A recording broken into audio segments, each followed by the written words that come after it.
Hello again, Lockpicking Paul here, and what I've got today is an ICL split Euro. It's another lock I got from a very cheap eBay haul, but I think the ICL thing, that is about as far as it is. The outer casing, the rest of it might be different. This lock has been grub screwed. Let's zoom in. And obviously it's been sanded back at some point, so I think this is not factory grub screwing. I think someone's drilled and tapped the plugs out and sanded off any burrs. I have taken a look inside there at the plugs, and I don't think the pinning is standard. Certainly some of the pins, or one of the pins in here, is definitely from a different lock. I've seen it before.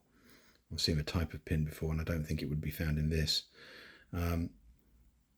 Also, there is some other stuff in here which I've never seen in lots of euros. I've gutted maybe hundreds of euros, and I've not seen what's in here previously, and it does make the lock behave rather strangely.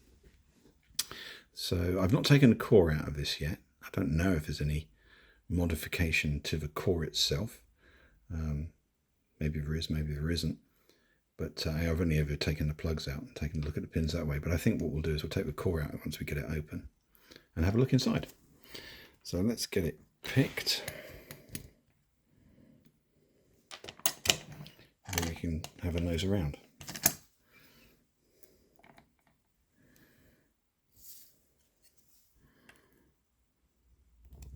Should use a shallower pick, I think.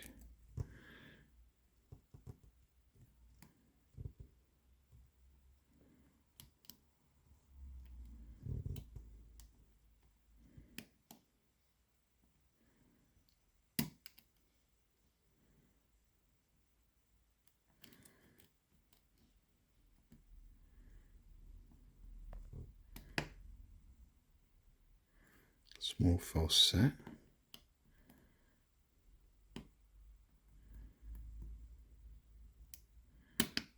Much more pronounced false set. I'll show you that.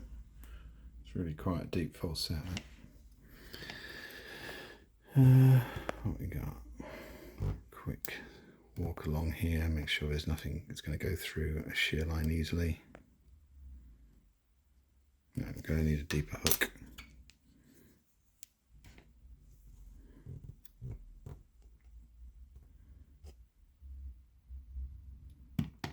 Oh, there you go.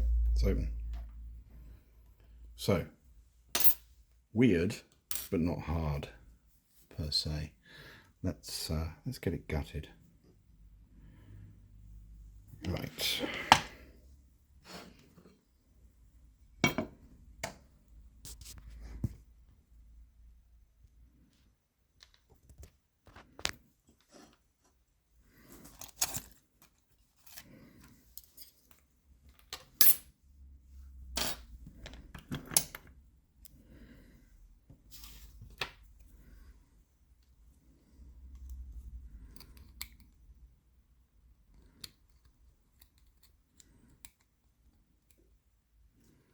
Don't want to lock that back up. That would be awkward.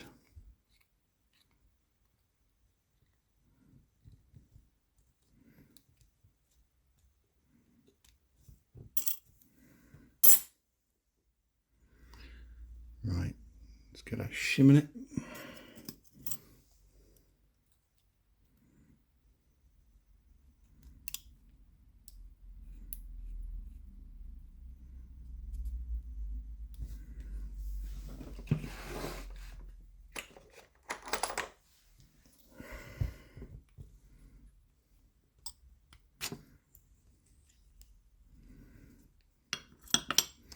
Okay, you can see some of the weirdness there.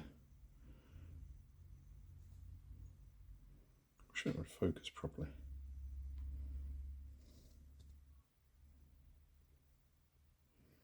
So you can see that in pins 5 and 6.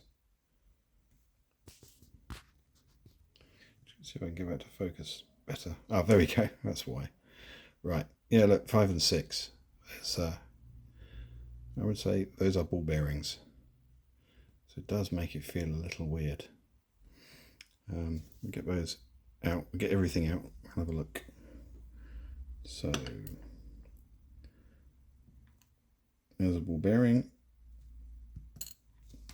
and a standard driver, standard keep-in, another ball bearing, standard keep-in,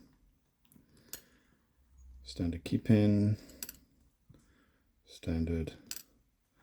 When I say standard, there's a light chamfer on each of the pins. Again, that definitely makes life a little bit more awkward. I'll show you that in a second. So yeah, they're all chamfered. I don't think there's anything in that core. No, it looks that's standard. No one's done anything to that. So this may or may not be a challenge lock, or maybe someone just did it as a pinning platform so that they could mess around with the pins to get a different experience. Which is it's a nice find to get for a very cheap lock. You've effectively got yourself a training lock. Yeah, deep spool in pin 1, another deep spool in pin 2,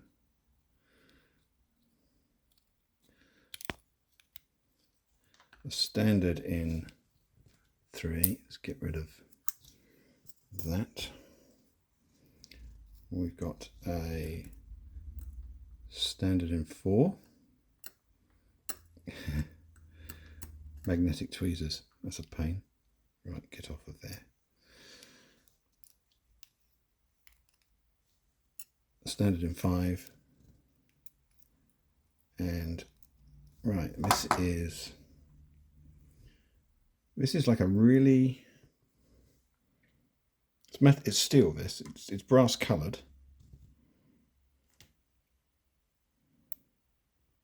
It's going to focus. Focus for me. Come on.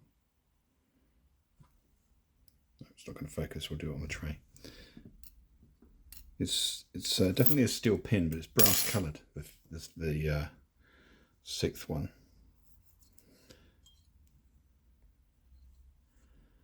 There you go, there's the pins. So the 6th one, yeah, is a steel, very, very shallow spool. And if you look at it at close up, that is not the highest quality pin in the world. It's not finished terribly well. So I think it's come out of one of those cheap locks from the Far East. But the addition of those ball bearings does make it pick kind of strange. And I have tried it with the ball bearings on top of the driver pins also. It's definitely harder this way around than it is the other way around. So ball bearings do make it do strange things. And I suppose that the addition of the length of the extra ball bearing on top of those pins makes the springs compress more, so it's a bit more tension on them. So again, it'll make it feel a bit more weird. But it's nice to see a lock with grub screws in it, because effectively you've got yourself a training lock you can play with and pin it as you see fit, which is a useful and handy thing. So, I continue to maintain cheap eBay split Euros are a really good way to get a lot of variety in your locks for practice. So anyway, that's it for today. That's all I have. I hope you enjoyed that. Enjoy your picking. Cheers.